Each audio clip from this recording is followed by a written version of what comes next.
तो आज हमारी चर्चा का विषय है हीगल का राज्य संबंधी विचार या उसके उग्र आदर्शवादी विचार। हीगल एक आदर्शवादी विचारक है। ये आपने देख लिया कि कैसे उसने मानवीय सभ्यता की दार्शनिक व्याख्या प्रस्तुत की है और उस व्याख्या के आधार पर राज्य की विवेचना भी की है। राज्य के विषय में उसका विचार क्या है? एक आदर्शवादी विचारक के अनुरूप उसने कहा कि राज्य एक प्राकृतिक संस्था है, एक स्वाभाविक संस्था है जिसका विकास हुआ है, निर्माण नहीं हुआ। संविदावादी विचारक क्या मानते हैं कि राज्य एक बनाई हुई संस्था है। लोगों ने अपनी आवश्यकता से प्रेरित होकर एक समझौते के माध्यम से राज्य जैसी संस्था को जन्म दिया। लेकिन इसके विपरीत हीगल क्या मानता है? प्लेटो और अरस्तु की तरह ये मानता है कि राज्य एक प्राकृतिक संस्था है, ये बनाई नहीं गई है, बल्कि स्वयं धीरे धीरे इसका विकास हुआ है। इसका विकास कैसे हुआ है? द्वंद्व के नियम के आधार पर हुआ है। यानी परिवार सबसे प्रारंभिक संस्था है और परिवार के बाद समाज का उदय हुआ, क्योंकि परिवार हमारी सारी जरूरतों को पूरा करने में सक्षम नहीं था। उस समाज से आगे राज्य का डेवलपमेंट हुआ, क्योंकि राज्य में समाज और परिवार दोनों के गुण समाहित हैं और राज्य मनुष्य की बृहत्तर आवश्यकताओं को पूरा करता है। यानी वो आवश्यकताएं पूरी करता है जिन्हें न तो परिवार पूर्ण करने में सक्षम है और न ही समाज द्वारा उन्हें पूरा किया जा सकता है। तो हीगल ने क्या माना कि द्वंद्व के नियम के अनुसार परिवारवाद है, समाज प्रतिवाद है और राज्य संवाद है। इस तरीके से राज्य का विकास हुआ है। दूसरा उसने क्या माना? राज्य के विषय में उसकी क्या धारणा है कि राज्य विश्व आत्मा का पूर्ण विकसित रूप है। राज्य क्या है? ये दैवीय विचार का विकसित रूप है। विश्व आत्मा जो समस्त सृष्टि का आधार है, वो अपने आप को सांसारिक जगत में जड़ और चेतन वस्तुओं में अभिव्यक्त करती है और उसकी अभिव्यक्ति सबसे चरम रूप में कहाँ होती है? राज्य के अंदर आकर होती है। राज्य के रूप में वो अपने आप को सर्वोत्तम रूप में अभिव्यक्त करती है। यानी विश्वात्मा जिसका गुण गतिशील होना है, विवेकमान होना है, वो अपने आप को द्वंद्व के नियम के अनुसार विकसित करते करते अंत में राज्य के रूप में प्रकट करती है, जहां आकर विश्वात्मा अपने पूर्ण विकसित स्वरूप को प्राप्त करती है। और इसी आधार पर हीगल ने कहा कि राज्य पृथ्वी पर परमात्मा का अवतरण है। यानी राज्य एक दैवीय संस्था है। इस लिहाज से राज्य के पीछे तर्क क्या है कि वो कोई साधारण संस्था नहीं है। वो कैसी संस्था है? वो दैवीय संस्था है, वो विश्वात्मा का विकसित रूप है। तो विचार तत्व को राज्य का आधार बताया हीगल ने, इसलिए हीगल एक आदर्शवादी विचारक के रूप में हमारे सामने आता है। अगला उसने राज्य के विषय में क्या कहा? उसने कहा कि जर्मन राज्य का सर्वोत्तम विकसित रूप। जब वो विश्वात्मा के विकास की बात करता है तो क्या कहता है कि विश्वात्मा एक समय में एक ही राज्य में अपने आप को सर्वोत्तम रूप में अभिव्यक्त करती। आप जानते हैं कि दुनिया में बहुत सारे राज्य हैं, लेकिन हीगल की फिलॉसफी के अनुसार उन सभी राज्यों में जर्मनी का जो राष्ट्रीय राज्य है, उस राज्य में विश्वात्मा ने अपने आप को सर्वोत्तम रूप में अभिव्यक्त किया है। यानी सभी राज्यों में जर्मन राज्य सर्वश्रेष्ठ है। यहाँ पर हीगल जैसे दार्शनिक के चिंतन में एक तरह का पूर्वाग्रह दिखाई देता है, क्योंकि वो जर्मन नागरिक है, जर्मनी का निवासी है, अपने देश के प्रति उसके अंदर लगाव है, इसलिए वो जर्मनी के प्रति पूर्वाग्रह रखते हुए अपने देश को, अपने राज्य को सर्वोत्तम राज्य का दर्जा देता और ये कहता है कि इससे आगे विश्वात्मा का कोई अब और विकास नहीं होगा। यहाँ आकर, जर्मनी में आकर वो सर्वोत्तम रूप में विकसित हो गई है। अब ये जो संश्लेषण होगा जर्मन राज्य के रूप में, इसमें से कोई नया वाद नहीं निकलेगा। वो मानता है ना कि वाद, प्रतिवाद और संवाद, जो द्वंद्व की प्रक्रिया के 3 चरण हैं, ये क्रमिक रूप से विकासमान होते रहते हैं। इनमें ये दौर, ये क्रम चलता रहता है। वाद के बाद प्रतिवाद, प्रतिवाद के बाद संवाद, संवाद के बाद फिर वाद, फिर प्रतिवाद और फिर संवाद।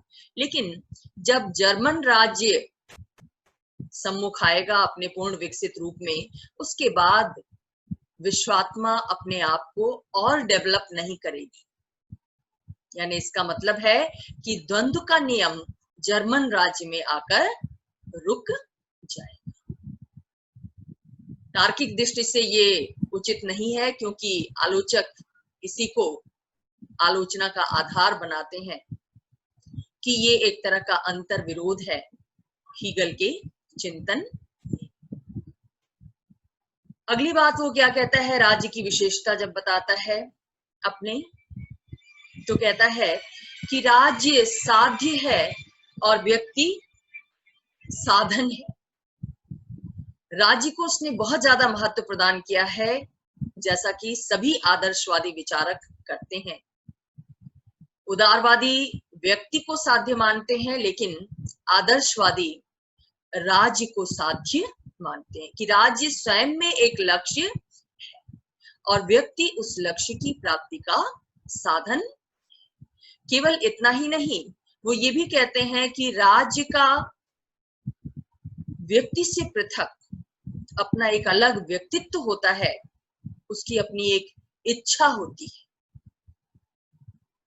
ऐसा नहीं है कि राज्य केवल सभी व्यक्तियों का को मिलाकर एक समुच्चय है, एक समग्र है।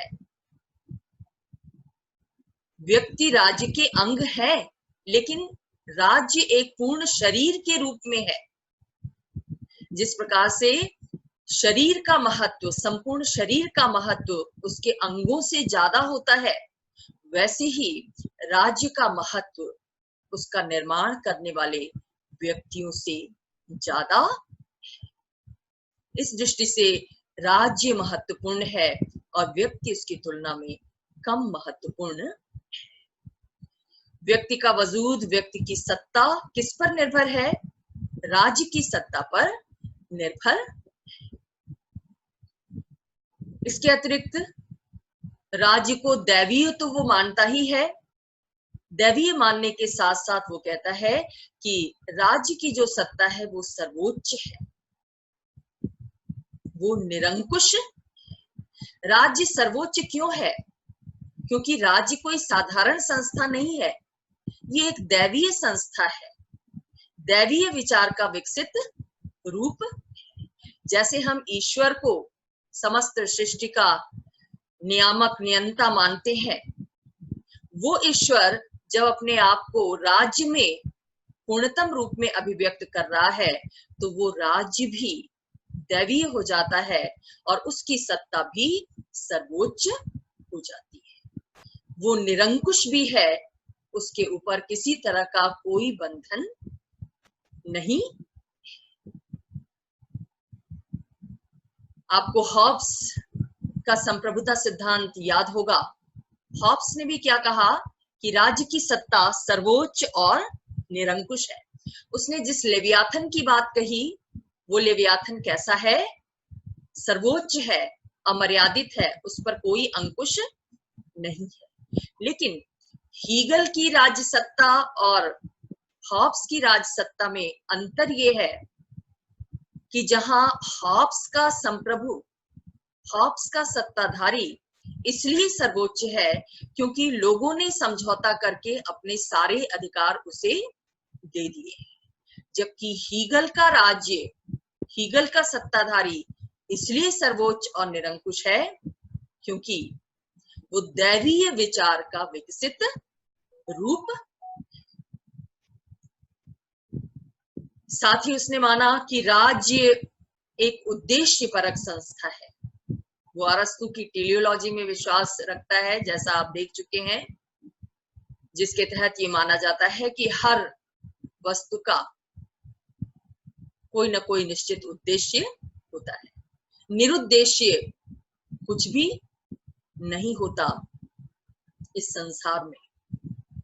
तो राज्य का भी उद्देश्य है। राज्य का उद्देश्य क्या है? सर्वोत्तम उद्देश्य क्या है? व्यक्ति को नैतिक स्वतंत्रता की उपलब्धि कराना। नैतिक स्वतंत्रता का मतलब है कि व्यक्ति अपने वजूद को समझते हुए, समाज में अपनी परिस्थिति को समझते हुए जो वांछित भूमिका है उसका निर्वाह करने की स्थिति में बना रहे। तो ये राज्य का कर्तव्य है कि वो व्यक्ति को ऐसा वातावरण उपलब्ध कराए, ऐसी परिस्थितियां उपलब्ध कराए जिसमें व्यक्ति अपनी नैतिक स्वतंत्रता को प्राप्त कर सके। तो इस लिहाज से राज्य एक उद्देश्य मूलक संस्था है, उद्देश्य परक संस्था। फिर अगली विशेषता क्या बताता है हीगल राज्य की? वो ये कि राज्य समाज से श्रेष्ठ है।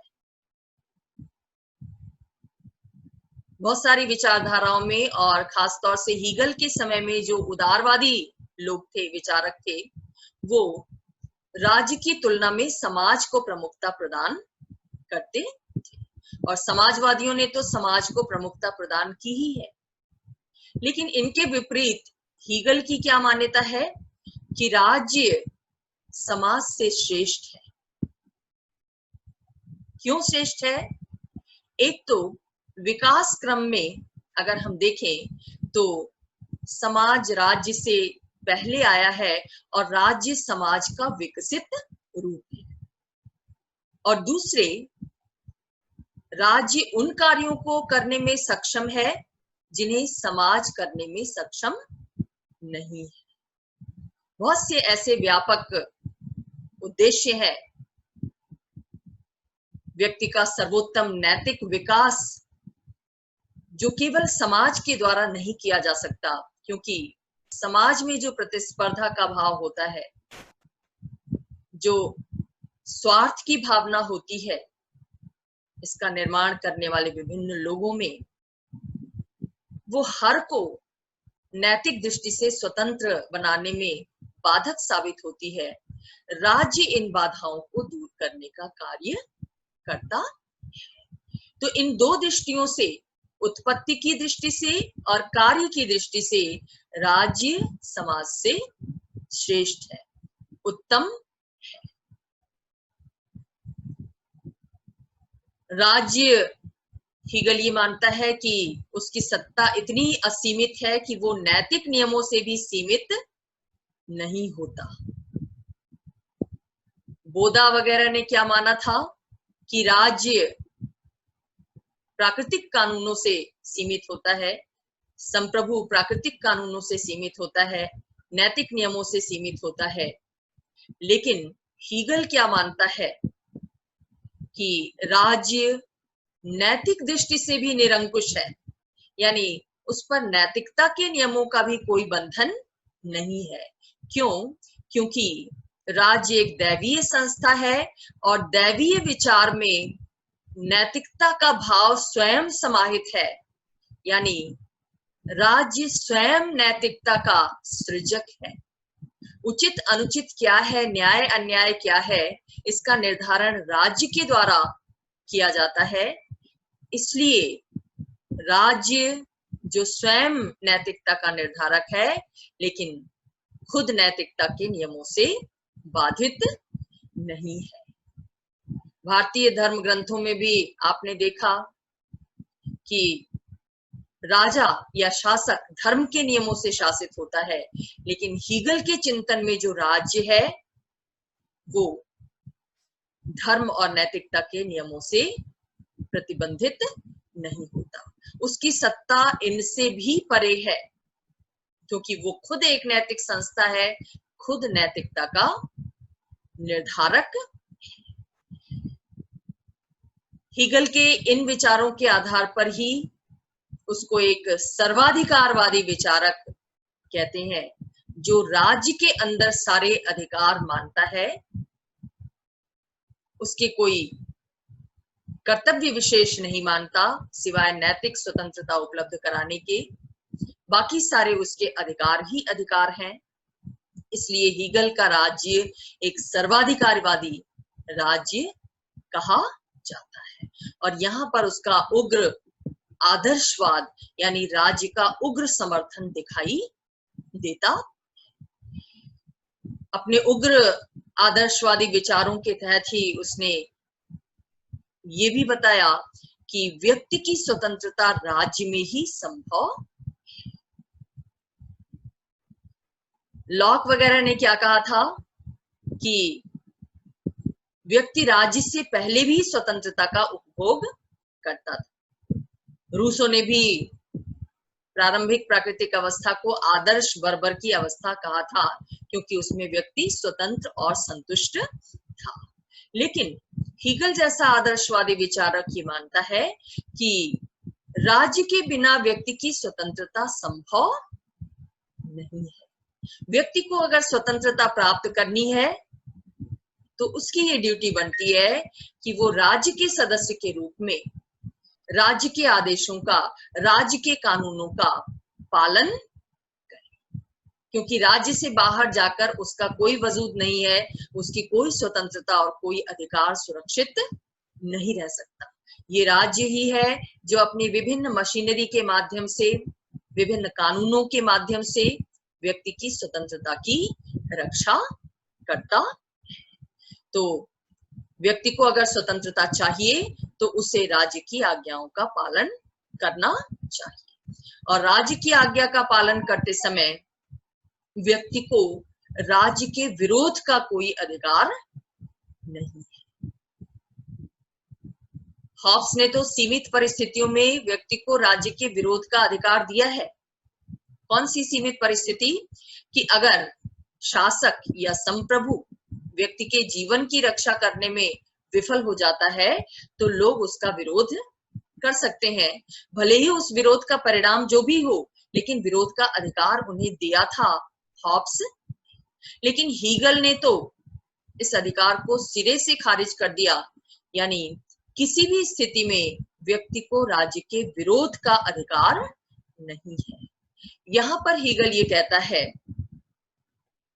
कि चूंकि व्यक्ति और राज्य के हितों में कोई विरोध नहीं है, व्यक्ति नैतिक स्वतंत्रता प्राप्त करना चाहता है और राज्य उसे नैतिक स्वतंत्रता उपलब्ध कराने के लिए प्रयासरत होता है, इसलिए दोनों का एंड, दोनों का लक्ष्य एक ही तरफ आगे बढ़ता है। इसलिए व्यक्ति को राज्य के विरोध का कोई फायदा नहीं है, क्योंकि राज्य तो उसकी ही नैतिक स्वतंत्रता के लिए कार्य कर रहा है। जो नैतिक स्वतंत्रता प्राप्त करना मानवीय चेतना की, मनुष्य अस्तित्व की सबसे बड़ी विशेषता है, उसका सबसे बड़ा लक्ष्य। तो व्यक्ति को राज्य के विरोध का अधिकार इसलिए नहीं है क्योंकि व्यक्ति और राज्य के हित में कोई विरोध नहीं, तो विरोध करने का कोई फायदा व्यक्ति के सामने नहीं। उसका चरम आदर्शवाद व्यक्त होता है उसके इस विचार में कि राज्य के विकास के लिए युद्ध आवश्यक है। हीगल क्या कहता है? वो युद्ध का समर्थन करता है। अंतरराष्ट्रीय जगत में उसका विचार है कि विभिन्न राज्यों के मध्य युद्ध होते रहना आवश्यक। क्यों आवश्यक है? उसके पीछे वो लॉजिक देता है कि युद्ध से राष्ट्र की चेतना विकसित होती है, उसमें नयापन आता है, उसमें उत्साह होता है। और दूसरा तर्क वो ये देता है कि युद्ध इसलिए भी आवश्यक है क्योंकि विश्व आत्मा एक समय में एक ही राज्य में अपने आप को सर्वोत्तम रूप में अभिव्यक्त कर सकती है, और वो एक राज्य कौन सा होगा जो विश्वात्मा का सर्वोत्तम विकसित रूप होगा? इस बात का निर्णय युद्ध के माध्यम से होगा, यानी युद्ध में जो विजयी राष्ट्र होगा उसके विषय में माना जाएगा कि वहां पर विश्वात्मा की सर्वोत्तम अभिव्यक्ति हुई। तो इस तरीके से वो शांति के प्रयासों को खारिज करता है, विश्व शांति की बात उसे रास नहीं आती, और वो युद्ध आवश्यक मानता।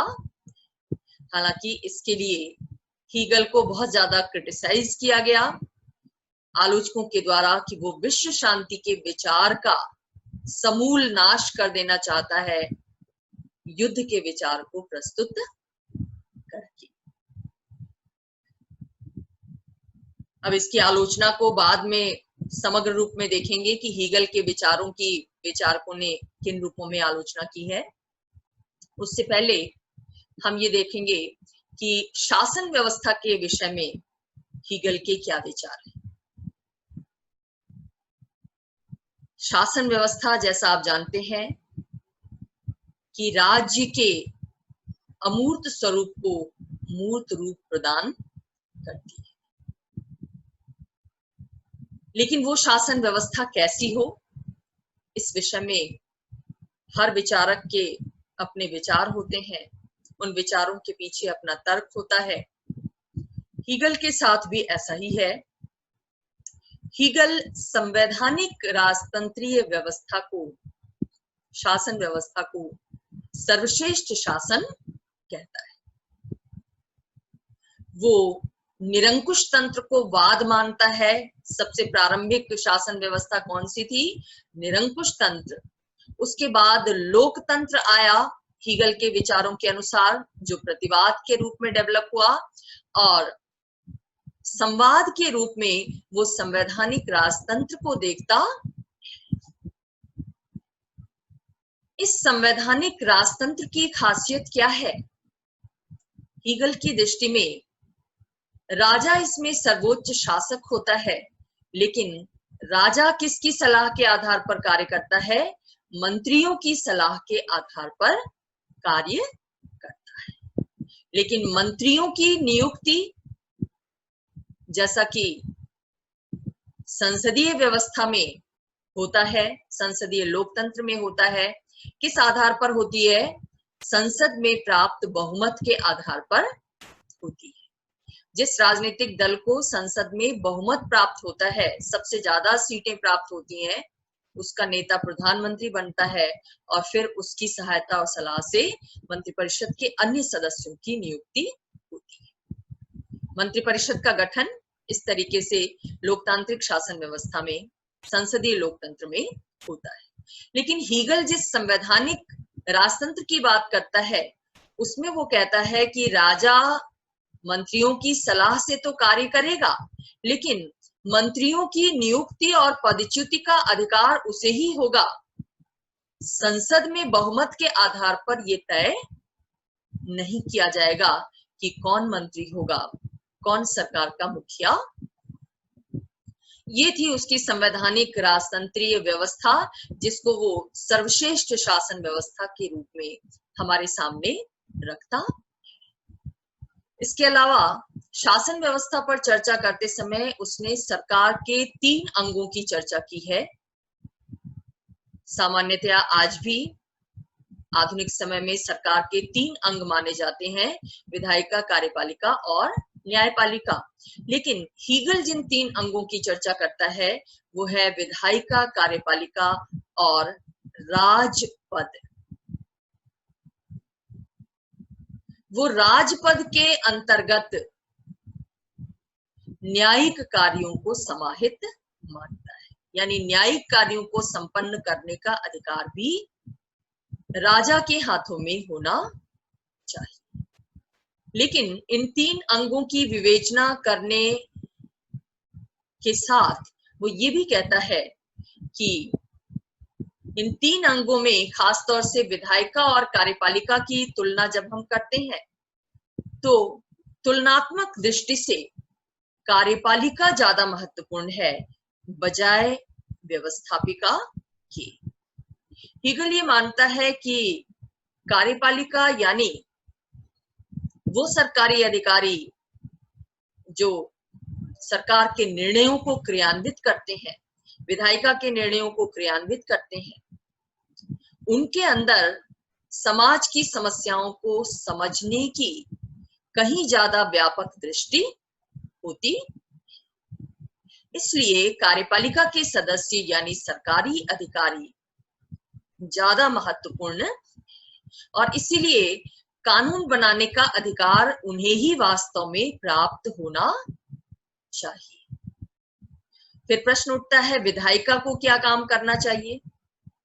वो कहता है विधायिका को सिर्फ जनता की उन मांगों की तरफ सरकारी अधिकारियों का ध्यान आकर्षित करने का कार्य करना चाहिए जो उनकी नजर में नहीं आ रही। सरकारी अधिकारियों को जिन मांगों के बारे में नहीं पता चल पा रहा है कि जनता की इच्छा वास्तव में क्या है, जनता की जरूरत क्या है, किन समस्याओं का समाधान वो चाहती है, उन समस्याओं की तरफ, उन मांगों की तरफ, उन जरूरतों की तरफ ध्यान आकर्षित करने का कार्य कौन करेगा? विधायिका करेगी। और साथ ही विधायिका ये भी बताएगी सरकारी अधिकारियों को कि जनता किन विषयों पर सरकार की आलोचना कर रही है, किन मुद्दों पर वो सरकार से नाखुश है, वो उसमें सुधार चाहती है, संशोधन चाहती है, उसकी आलोचना से अवगत कराएगी सरकारी अधिकारियों। ये 2 महत्वपूर्ण कार्य विधायिका के द्वारा किए जाए। हीगल के इस विचार को देखकर ऐसा लगता है कि आधुनिक समय में विभिन्न देशों में, विभिन्न लोकतांत्रिक देशों में प्रदत्त विधायन की जो व्यवस्था है वो उसके इन विचारों से प्रभावित है, क्योंकि इस व्यवस्था में भी क्या माना जाता है कि विधायिका केवल कानून की रूपरेखा तय कर दे, वास्तविक कानूनों का निर्माण कार्यपालिका के द्वारा, खासतौर से जो प्रशासनिक कार्यपालिका है, जो प्रशासनिक अधिकारी है, सरकारी अधिकारी हैं, उनके द्वारा किया जाए, क्योंकि उनके पास ज्ञान और अनुभव विधायिका के सदस्यों से कहीं ज्यादा होता।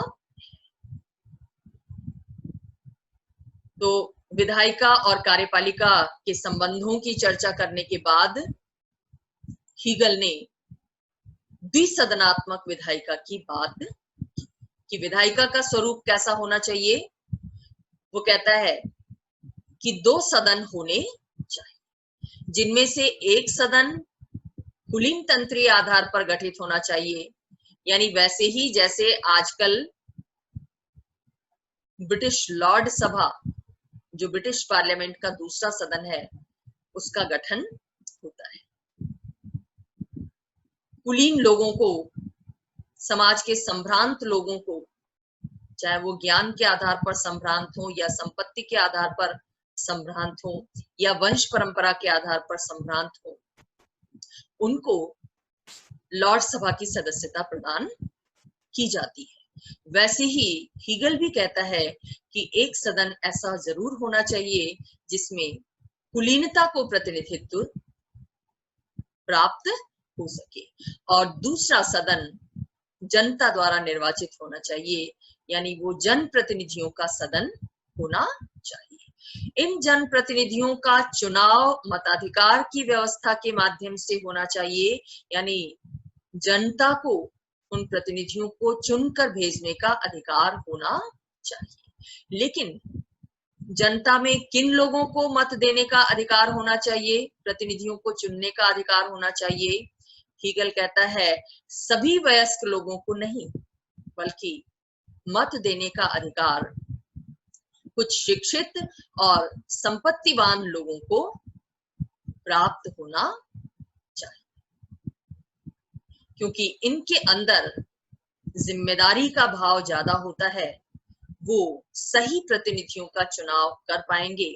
इसलिए मताधिकार इन लोगों तक ही सीमित होना चाहिए, वो वयस्क मताधिकार का समर्थक नहीं है।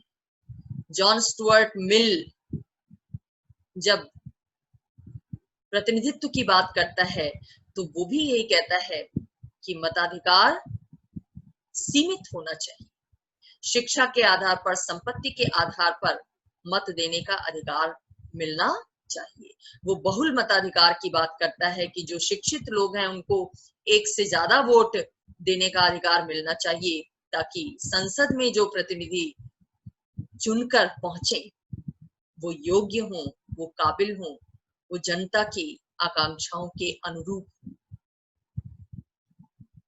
इसके साथ साथ वो व्यावसायिक प्रतिनिधित्व का भी समर्थन करता है कि संसद के जन सदन में प्रतिनिधित्व किस आधार पर दिया जाना चाहिए। आमतौर पर ये प्रतिनिधित्व क्षेत्र के आधार पर दिया जाता है, प्रदेश के आधार पर दिया जाता है। आप जानते हैं हमारे देश में भी जो लोकसभा का चुनाव होता है, जो विधानसभाओं का चुनाव होता है, वो प्रादेशिक प्रतिनिधित्व की व्यवस्था के आधार पर होता है। यानी प्रतिनिधि जो चुनकर जाते हैं वो एक क्षेत्र विशेष के प्रतिनिधि होते हैं और उस क्षेत्र के, उस निर्वाचन क्षेत्र के मतदाताओं को उन्हें चुनकर भेजने का अधिकार होता। हीगल इस प्रतिनिधित्व की व्यवस्था का विरोध करता है और वो कैसे प्रतिनिधित्व का समर्थन करता है, व्यावसायिक प्रतिनिधित्व का समर्थन करता है। आधुनिक युग में बहुलवादी विचारकों के द्वारा भी व्यावसायिक प्रतिनिधित्व का समर्थन किया गया है। ये व्यावसायिक प्रतिनिधित्व क्या है? इस व्यवस्था के तहत ये माना जाता है कि समाज में जितने भी व्यवसायों के लोग हैं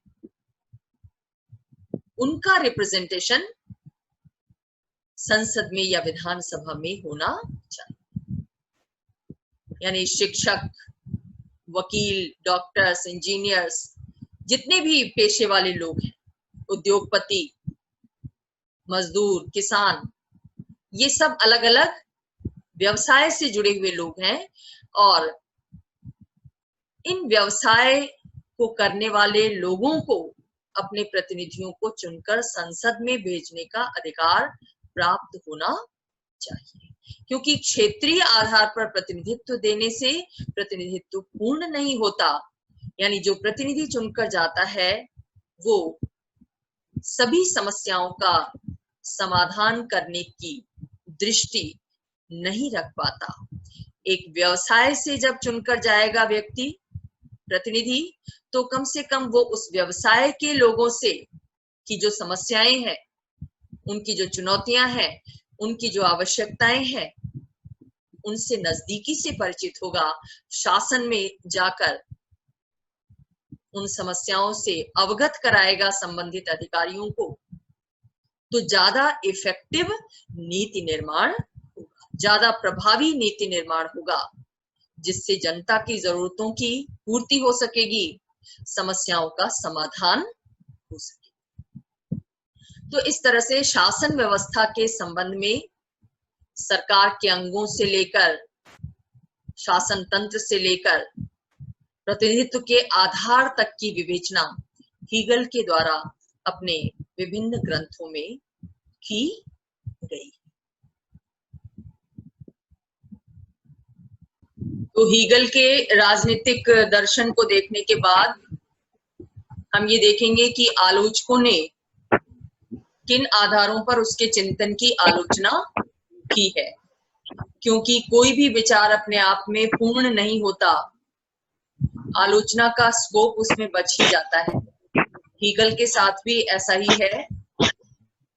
आलोचक कई बिंदुओं को उठाते हैं, कई आधारों पर उसकी आलोचना करते हैं, जिनमें से पहला बिंदु ये है कि आलोचकों की दृष्टि में हीगल ने जिस द्वंद्व की पद्धति का प्रयोग किया है अपने दर्शन को प्रतिपादित करने में, वो मनमाने ढंग से किया है।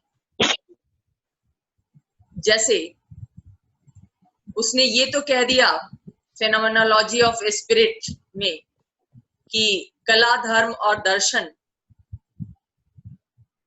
इनका विकास क्रमशः वाद, प्रतिवाद और संवाद के रूप में हुआ है। यानी पहले कला का विकास हुआ, फिर धर्म का विकास हुआ और उसके बाद दर्शन का विकास हुआ। लेकिन जैसा कि द्वंद्व के नियम के अंतर्गत वो ये मानता है कि वाद में अंतर विरोध के बाद प्रतिवाद का जन्म होता है, विकास होता है, और फिर प्रतिवाद से संवाद डेवलप होता है, जिसमें वाद और प्रतिवाद इन दोनों स्टेजेस के गुण होते हैं। लेकिन वो ये नहीं स्पष्ट कर पाता कि कला और धर्म परस्पर विरोधी कैसे हैं। अगर एक वाद है, दूसरा प्रतिवाद है, तो इनमें अंतर विरोध कहां पर है। तथा दूसरी तरफ वो ये भी नहीं स्पष्ट कर पाता कि दर्शन में कला और धर्म का समन्वय कैसे। तो इसलिए उसकी जो द्वंद्व की पद्धति है, ऐसा लगता है आलोचकों को कि उसने उसका मनमाने ढंग से प्रयोग किया है। आलोचक ये भी कहते हैं कि उसके चिंतन में एक अंतर विरोध अपने आप ही दिखाई देता है। क्या अंतर विरोध है कि एक तरफ तो वो मानता है कि द्वंद्व के नियम के अनुसार इस दुनिया की सभी वस्तुएं, सभी विचार और सभी संस्थाएं गतिशील हैं, उनमें गति है, कोई स्थिरता नहीं है। राज्य का भी विकास हुआ है, वो भी एक गतिशील संस्था है, एक रूप से दूसरे रूप को उसने प्राप्त किया। सबसे पहले पूर्वी राज्य आए, उसके बाद यूनानी और रोमन राज्य, और बाद में वो कहता है कि जर्मन राज्य के रूप में राज्य अपने पूर्ण विकसित रूप में हमारे सामने आता है। आलोचक ये कहते हैं कि क्या जर्मन राज्य में आकर द्वंद्व की प्रक्रिया रुक जाएगी, क्योंकि द्वंद्व का नियम क्या कहता है कि संवाद में से फिर वाद निकलेगा, फिर प्रतिवाद होगा और फिर संश्लेषण होगा। लेकिन जब वो ये मान लेता है कि जर्मनी में आकर राज्य अपने पूर्ण विकसित रूप को प्राप्त कर लेगा, यानी अब राज्य का कोई अगला डेवलपमेंट नहीं होगा, अगला विकास नहीं होगा, नए वाद का जन्म नहीं होगा।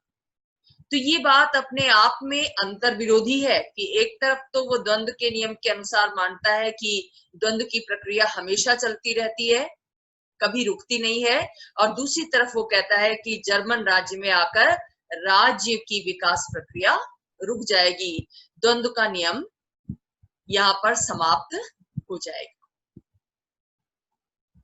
इसके अलावा हीगल ने द्वंद्व की पद्धति का प्रयोग कुछ आपत्तिजनक विचारों का समर्थन करने के लिए किया।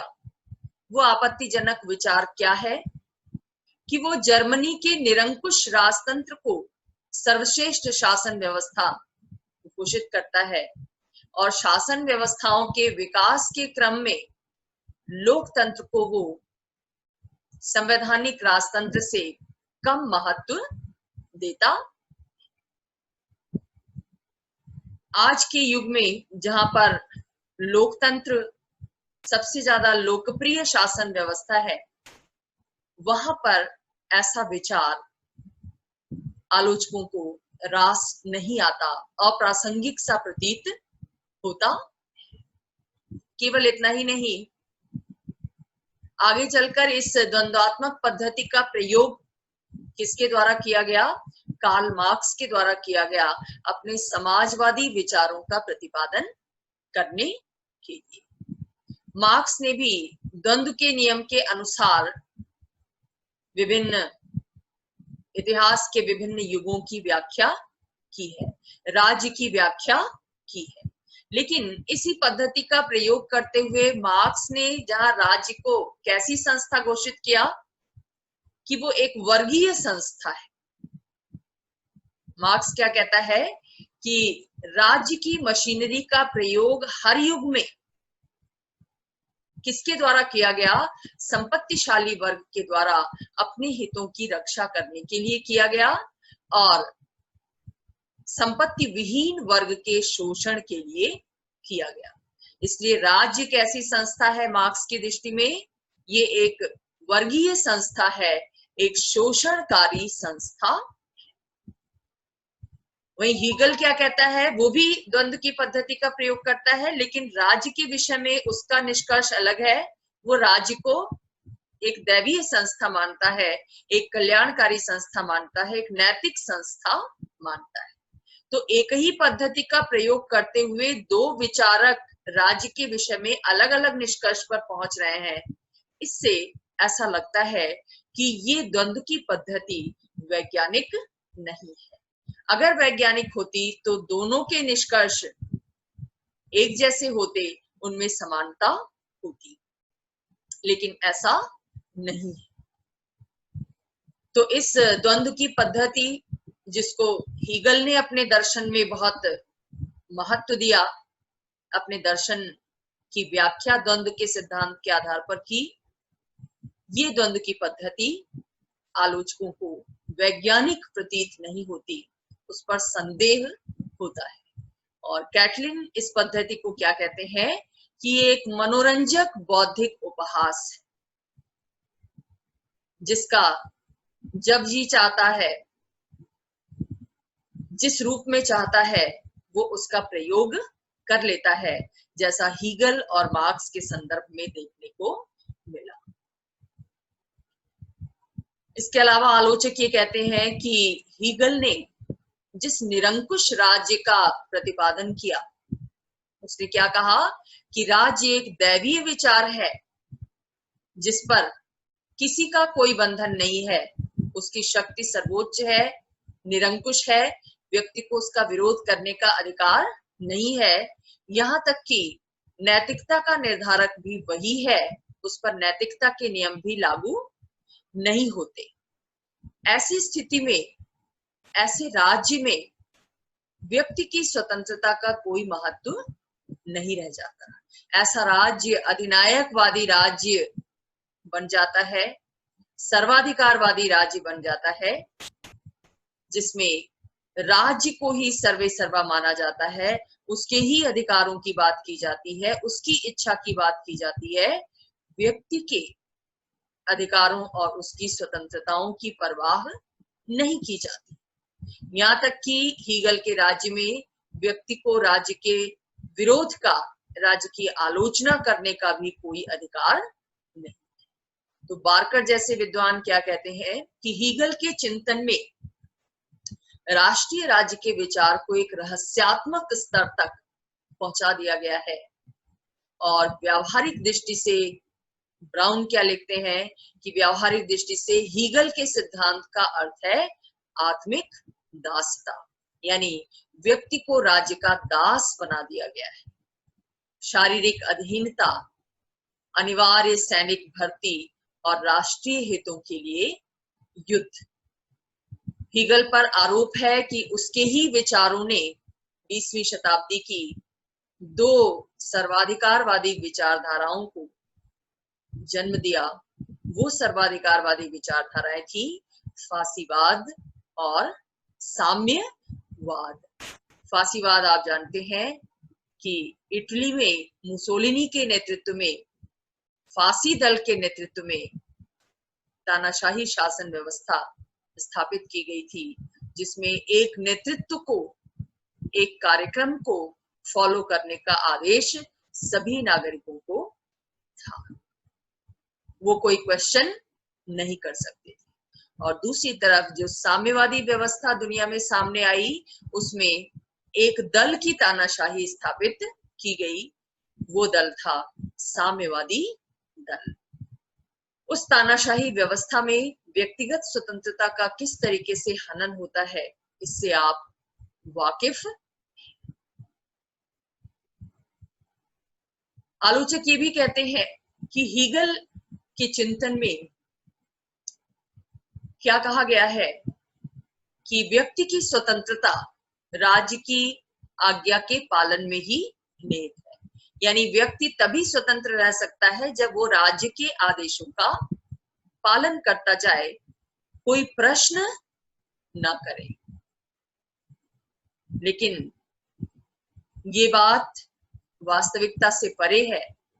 वास्तविकता क्या है कि राज्य चाहे जितना भी दावा कर ले, उसके सभी आदेश विवेक संगत नहीं होते, क्योंकि राज्य की मशीनरी का संचालन भी व्यक्तियों के द्वारा किया जाता है और व्यक्तियों में जो बुराइयां होती हैं वो बुराइयां कई बार राज्य में परिलक्षित होने लगती है।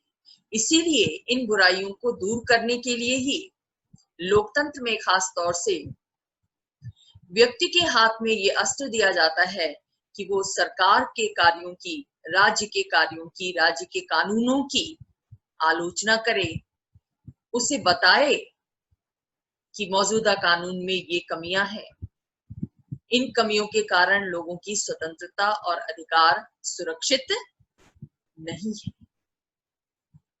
लेकिन हीगल के चिंतन में व्यक्ति को इस अधिकार से वंचित कर दिया गया है।